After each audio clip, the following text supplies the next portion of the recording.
Shabbat Shalom, everyone. Shabbat Shalom, class. The Torah portion for today is Shalach Lacha.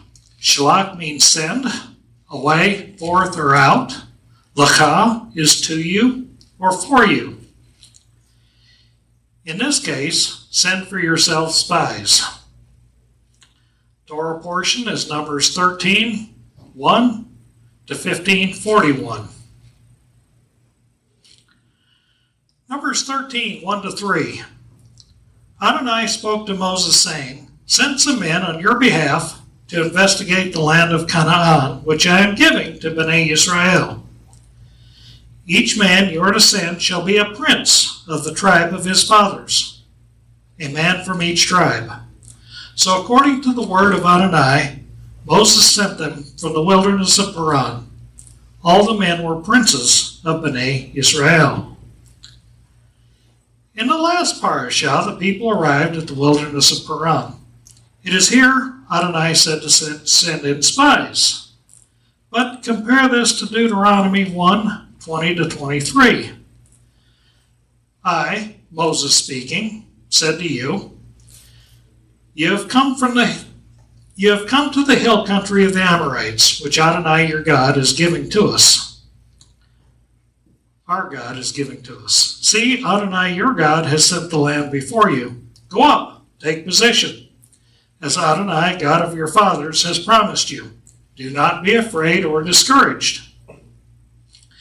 Then all of you came near to me and said, Let us send men ahead of us to explore the land for us, and bring back word about the way we should go up and the cities we will enter. The idea seemed good to me, so I took 12 men from among you, 1 man for each tribe. Comparing the accounts in Numbers and Deuteronomy seems like a conflict, but I think they can be easily reconciled. I suspect the people asked to send spies. Moses had a habit of consulting with God, and Adonai said yes, but send leaders from each tribe. Numbers and Deuteronomy agree that princes from each tribe were to be sent. Why leaders from each tribe? Why not a group of peasants skilled in espionage? We're not necessarily held responsible for the decisions of our leaders, be it at work, this synagogue, or political leaders. But everyone suffers the consequences of their bad decisions. This is one reason it is so important to be an educated voter and to vote. Some of our elected officials make some very harmful decisions. The harmful decisions of our elected officials make can be explained in 2 ways.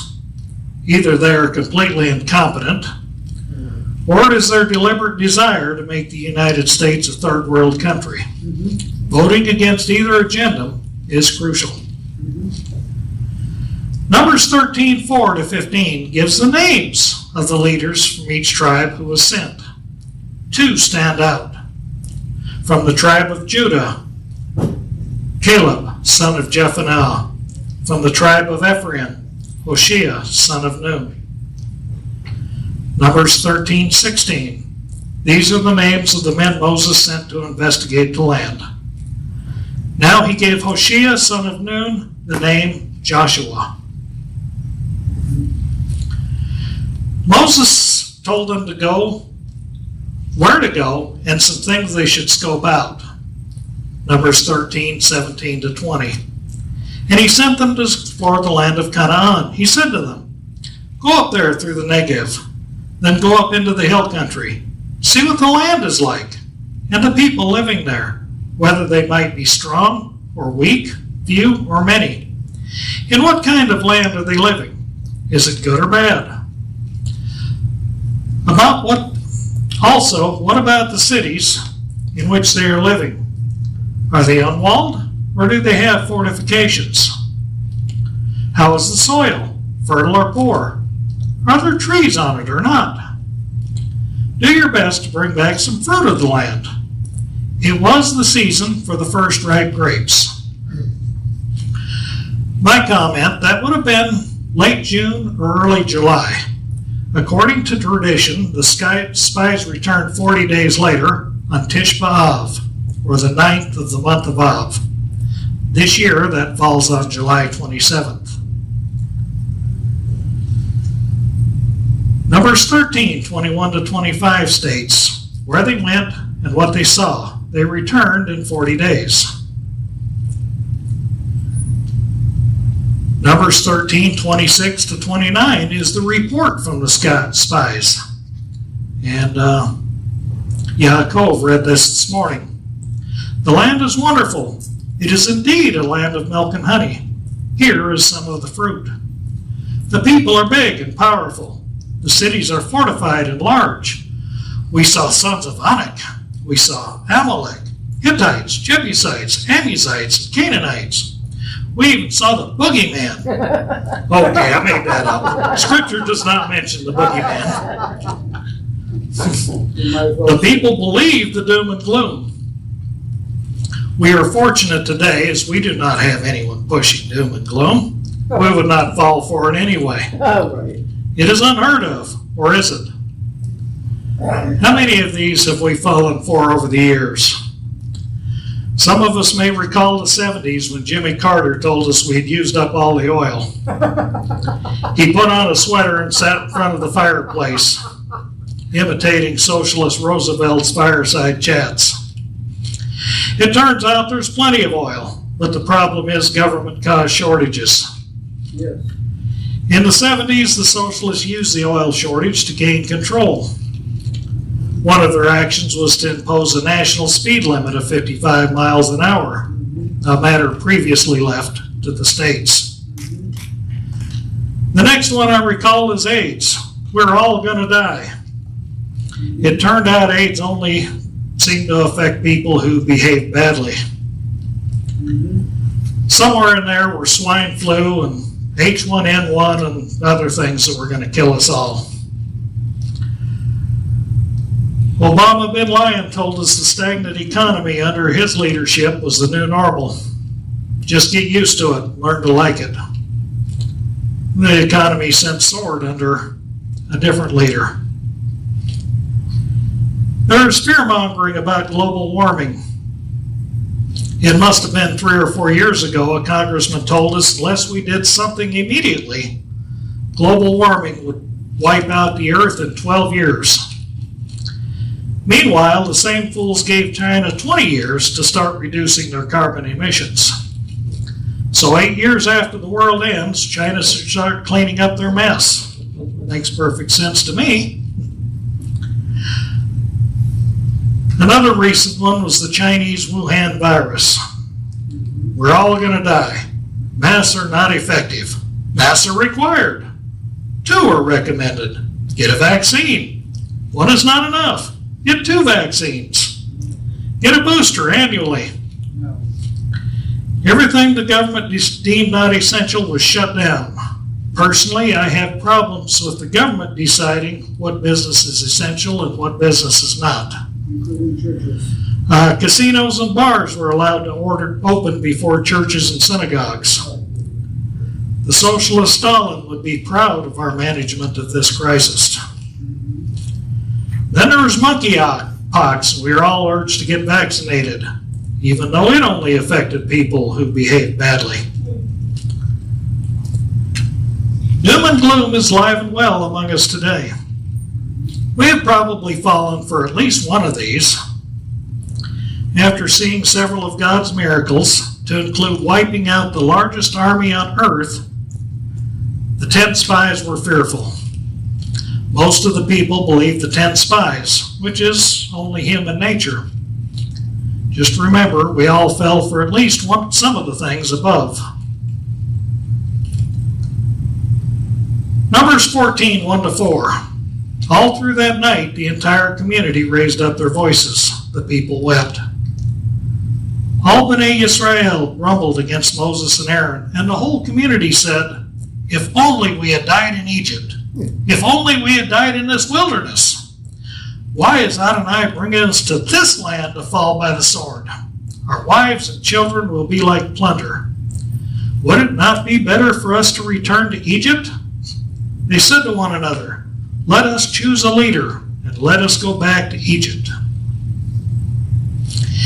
In the end, God declared all who were 20 years and up in the first census, with the exception of Caleb and Joshua, would die in the desert. Here again, Torah and human nature are in conflict. Remember a couple of weeks ago when I spoke on Parashah Kedoshim, be ye holy, for I am holy. One of the ways to be holy was to use honest weights in your business. Human nature would dictate using a 15-ounce weight to represent a pound. They look similar. The retailer could pick up a little extra coin from each customer. What's wrong with that? Everyone does it. With our laws in the United States, that no longer occurs. Everyone is required to use it on a scale. Sometimes I will have some things to recycle, such as copper, lead, etc. I put my items on the scale. The man was elsewhere, so I stepped on the scale and observed the difference. The difference was 190 pounds. I found that interesting as I weigh 210 when I first get out of bed in the morning. On a good day. Clothing might add another 10 pounds or so. In short, the recycling company was using a dishonest scale and getting away with it. It can and does happen here. In this case, the people wanted to return to Egypt. It is so easy for us to judge these people by our standards. Yes, every Passover we are to personally experience everything these people experienced. But do we? If I were there, I would have believed Joshua and Caleb. There is a theory that the people were initially enslaved because of Joseph enslaving the Egyptians for the benefit of Pharaoh. But I see the enslavement as necessary, regardless of the reason for it. Jacob's sons were marrying women of the land. Joseph had married an Egyptian woman. Left alone, the family of Jacob would have been absorbed into the nations within which they lived. God had a plan to keep them separate, one of the definitions of holy. While presented as a result of the people's unbelief, fear, or lack of faith, the 40 years in the desert were necessary. Before going into the land, the slave mentality had to be purged from amongst the people. During the U.S. Revolution, there were people loyal to England. England's currency was considered sound. Colonial currencies were hit and miss. A good number of people preferred the safety of English currency and were willing to give up some freedom to keep it. Later in the United States, when slavery was done away with, there was mixed reaction. I read an article in the Wall Street Journal in the 90s about a man who left the plantation and started growing vegetables. A century later, the company he founded was still family-owned, and they were quite prosperous. Meanwhile, other freed slaves knew no other life. They stayed on the plantation, preferring what they knew to the unknown. More recently, for whatever reason, women will stay in an abusive relationship. I suspect they stay out of fear of being on their own, but I do not entirely understand the psychology. In the case of Israel, Adonai had to get the slave mentality out of the people. He did give them plenty of chances to prove themselves, but in the end, they thought they were better off as slaves in Egypt. That mentality was not conducive to conquering a new land. Numbers 14:9. Only do not rebel against Adonai, and do not be afraid of the people of the land. They will be food for us. The protection over them is gone. Adonai is with us. Do not fear them. It so happens I spoke on this parashah last year. It was then I asked the question, has Adonai removed his protection from the United States? Just recently, Joe Lombardo, who claims to be pro-life, gained the distinction of being the first Republican governor to sign a bill protecting abortion. It is extremely important to research the parties and the candidates when deciding how to cast your vote. Amen. Numbers 14, 11 to 19. Adonai threatened to kill a bunch of them, but he would make Moses into a greater and stronger nation. God knew he was not going to do that. Perhaps it was just a test for Moses. Anyway, Moses interceded on behalf of the people and asked God to forgive them. 14:20, Adonai answered, I have forgiven them, just as you have spoken. This is a great example of grace. It is not only found in Brit Hadashah. Adonai determined the people deserved death, yet he spared their lives. There are still consequences for bad behavior, even after forgiveness. God sentenced them to 40 years in the desert until everyone 20 years and up, who were numbered in the census, died in the wilderness. The only exception would be the two good spies, Caleb and Joshua. Numbers 14, 36 to 39.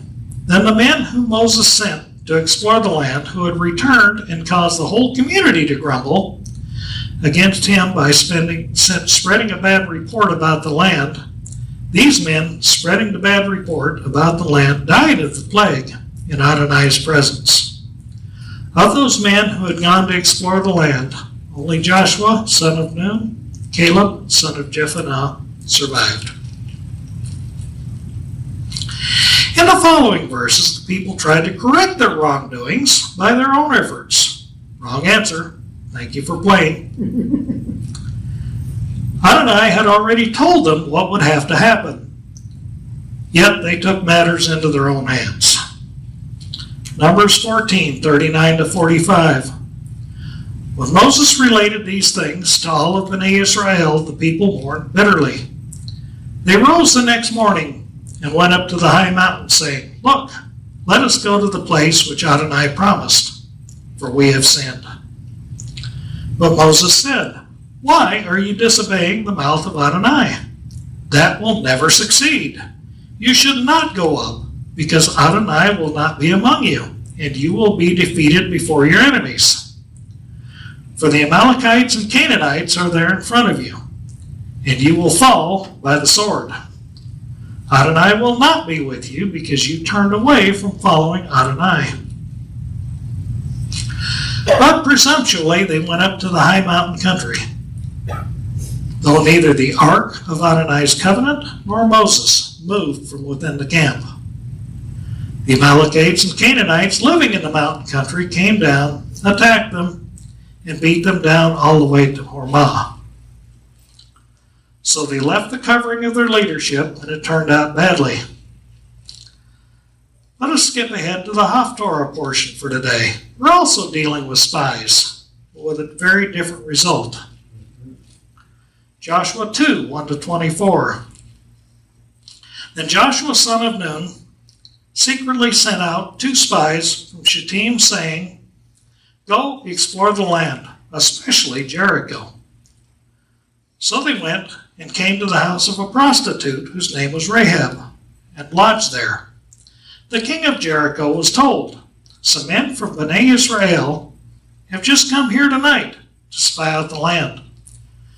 So the king of Jericho sent word to Rahab, saying, Bring out the men who came to you, who entered your house, for they have come to spy out all the land. But the women took the 2 men and hid them, and said, Yes, the men did come to me, but I did not know where they were from. So when it was time to shut the gate at dark, the men went out, and I do not know where they went. Pursue them quickly, for you may overtake them. But she had brought them up to the roof, and hidden them in stalks of flax that she had spread out on the roof. So the men pursued them on the roads to the fords of the Jordan, As soon as the pursuers had gone out, they shut the gate. Now before they lay down, she came up to them on the roof, and she said to the men, I know that Adonai has given you the land. Dread of you has fallen on us, and all the inhabitants of the land are melting in fear before you.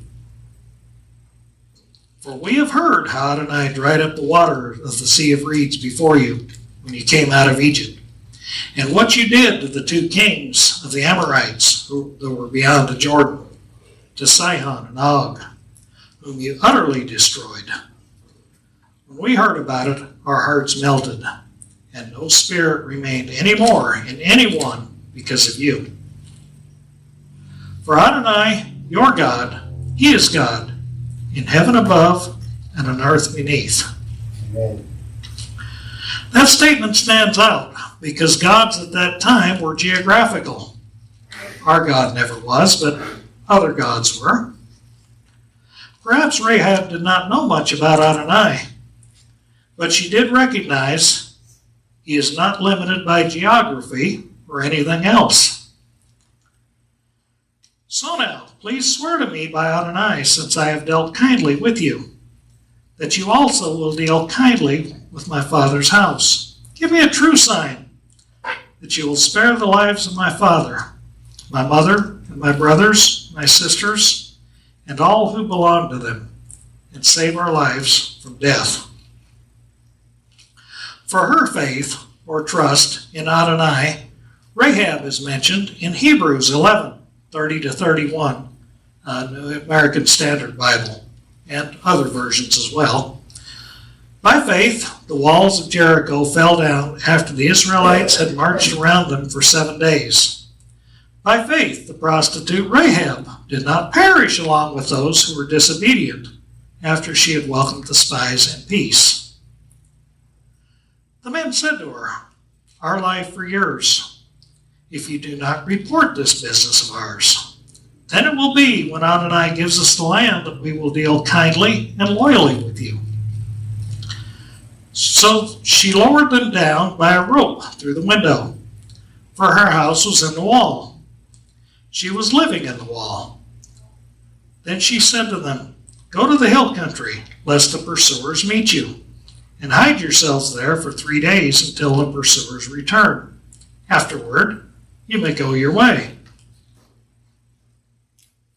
Then the man said to her, We will be released from this oath that you have made us swear, unless, when we come into the land, you tie this line of scarlet thread in the window through which you lowered us down, and gather to yourself in the house of your father, your mother, your brothers, and all your father's household. Whoever goes out of the doors of your house into the streets, his blood will be on his head, and we will be innocent. But whoever is with you in the house, his blood will be on our head, if any hand is laid on him. This sounds like the first Passover 40 years earlier. Rather than a scarlet cord hanging from the window, the blood of the lamb had to be painted on the doorposts. No one was to leave the house. Anyone found outside would not survive. But if you divulge this business of ours, then we will be released from our oath, your oath, you have made us swear. So she said, According to your words, so be it. Then she sent them away. After she had gone, she tied the scarlet cord to the window. Then they departed and came to the hill country. They stayed there for 3 days until the pursuers returned. Now the pursuers had looked for them all along the road, but had not found them. Then the 2 men returned, came down from the hill country, crossed over, and came to Joshua, son of Nun. They reported to him all that had befallen them. Surely Adonai has given all the land into our hands, they said to Joshua. Indeed, all the inhabitants of the land have melted in fear before us. How different was this report of the spies from the report 39 years ago? Joshua already knew it was a good land. He saw it for himself. He needed to gauge the temperament of the people. peoples of the land have seen the might of God. Note how the people reacted when they knew God was leading his people into the land. They melted in fear. Contrast that with the Philistines, who had seen the might of God when they had the ark. They too recognized Adonai was more powerful than their God. They too recognized Adonai was not limited geographically. Yet rather than fear God or turn to God, their response was to return the ark and rid their land of this menacing God. Let us read about another group of 12 from Matthew chapter 10. Matthew 10, 1-14. Yeshua summoned his 12 disciples and gave them authority over unclean spirits so they could drive out and heal every kind of disease and sickness. Now these are the names of the 12 emissaries. First, Simon, called Peter, his brother Andrew, Jacob, the son of Zebedee, John, his brother, Philip and Bartholomew, Thomas and Matthew, the tax collector, Jacob, the son of Alphaeus, and Thaddeus, Simon the Zealot, and Judah, the man from Crete, the one who would betray him. Along with the other 11, Judas was given authority over unclean spirits. After this trip, while seeing and performing miracles, he still betrayed Yeshua. There's much speculation over why. Yeshua sent out these 12 and ordered them, do not go to the Gentiles and do not enter any Samaritan town, but go instead to the lost sheep of the house of Israel. Yeshua's earthly ministry appeared to be the restoration of Israel. At this time, Yeshua sent the 12 to the lost sheep of Israel. After the resurrection, they were then sent to all nations. As you go, proclaim, the kingdom of heaven has come near. Heal the sick, raise the dead, cleanse those with sa'arat or leprosy, drive out demons. Freely you received, freely give. Again, Judas performed all these miracles, along with the other 11. Do not get gold or silver or copper for your money belts, or a bag for the journey, or 2 shirts or sandals, or a walking stick. For the worker is entitled to his food. Whatever town or village you shall enter, find out who in it is worthy, and stay there until you leave. As you come into the house, greet it. If the household is worthy, let your shalom come upon it. If it is not worthy, let your shalom return to you. Whoever will not receive you or listen to your words, as you leave that house or town, shake the dust off your feet. Moses sent 12 princes, each representing his tribe. Yeshua sent 12 commoners. Revelation 21:14 tells us these would be the heads of the 12 tribes in the future. Judas, of course, will not head a tribe, but he will have a replacement in that role. Numbers 15, 1-31 speaks of sacrifices. Sacrifices mentioned include burnt offerings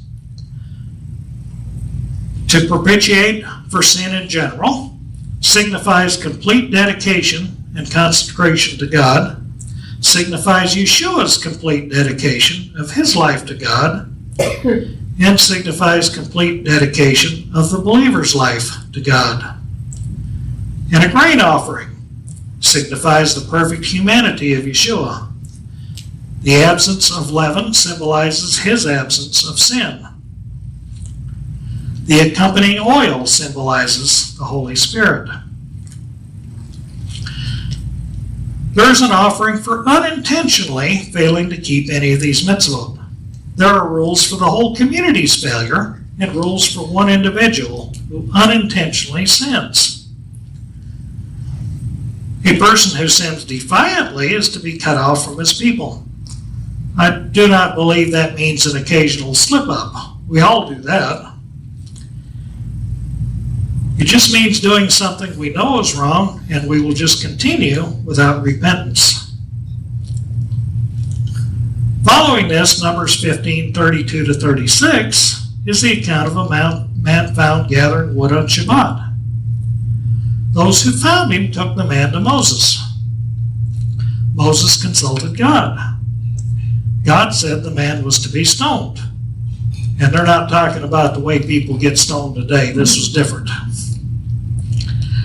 Previously, we know how manna would fall 6 days a week. It would not keep overnight. Yet on the 6th day of the week, they were to gather a double portion, and the manna would keep through the following day. No manna fell, nor were they to gather it on Shabbat. Previously, we read that no work was to be done on Shabbat. We also read a fire was not to be kindled on Shabbat. Hence, why was the man gathering wood?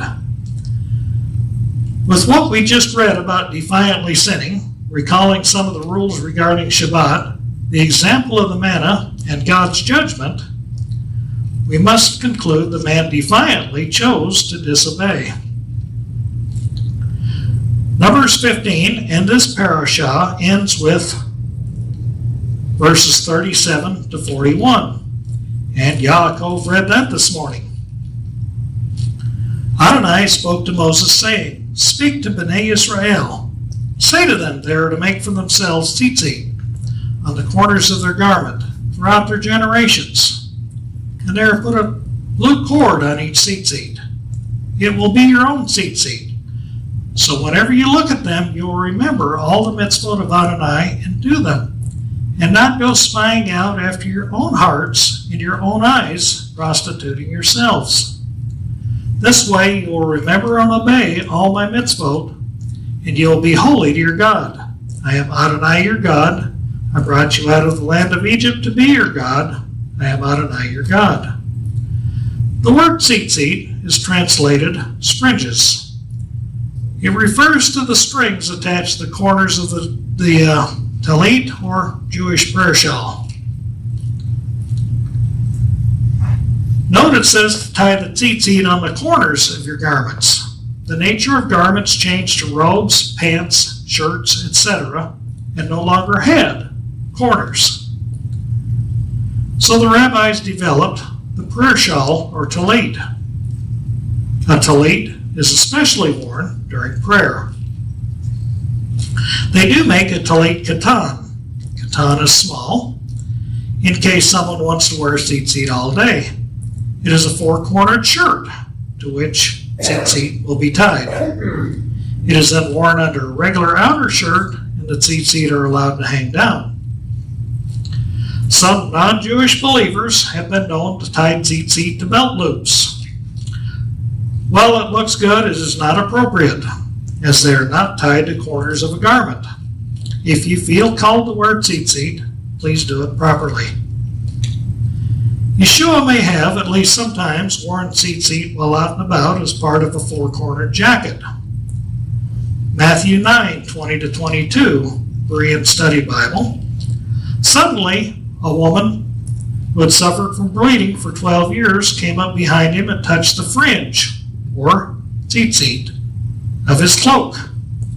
She said to herself, if I only touch the cloak, I will be healed. Yeshua turned and saw her. "Take courage, daughter," he said. "Your faith has healed you." And the woman was cured from that very hour. Amen. So again, she touched the fringe or the tzitzit. Going back to Numbers, and they are to put a blue cord on each tzitzit. If you look at most of our talitot, they only have white strings. The reason is we're not quite sure what shade of blue is required. It is now believed the correct shade of blue is produced by processing the digestive tract of a particular marine snail. That was only recently rediscovered.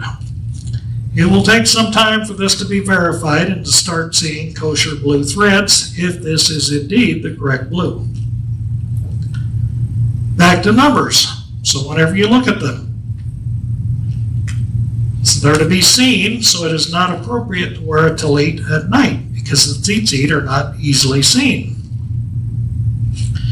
If you're wearing the tallit katan or the shirt, it is appropriate to wear it all day into the evening. Again in numbers, you will remember all the mitzvot of Adonai. On each corner, 4 threads are threaded through a hole and looped over, so there are 8 strings hanging down. A series of double knots and coils then join the first few inches of each corner's tassel into a single cord. The remainder of the 8 threads are then free to hang down. The 8 strings and 5 knots are a physical representation of Torah's 613 mitzvot.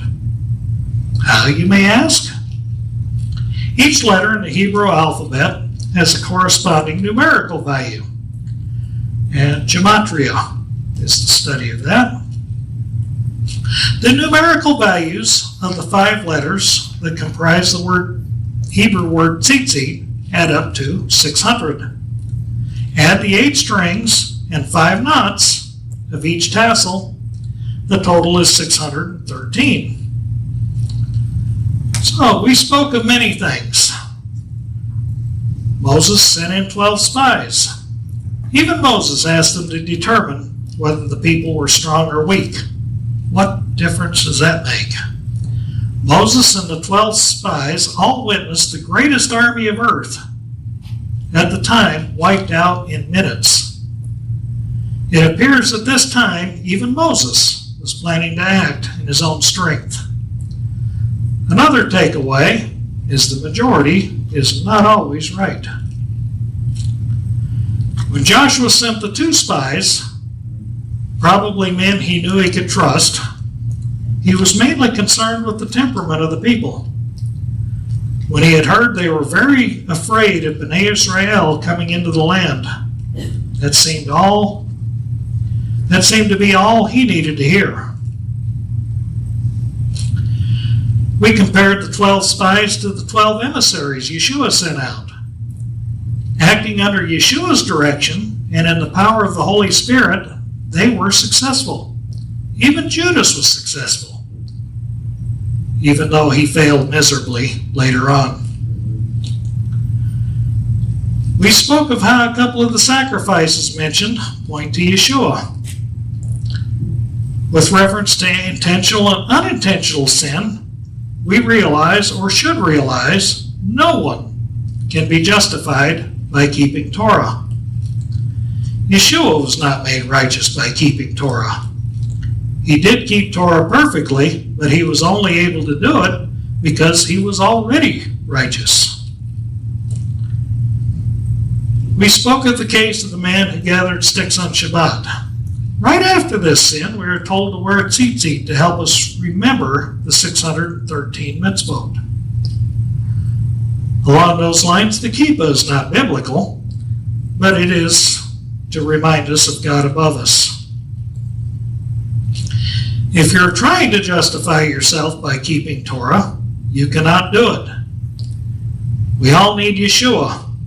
It is as simple as believing his own words. Let us conclude with the words of Yeshua. John 14:6. Yeshua saith unto him, I am the way, the truth, and the life. No man cometh unto the Father but by me. Amen.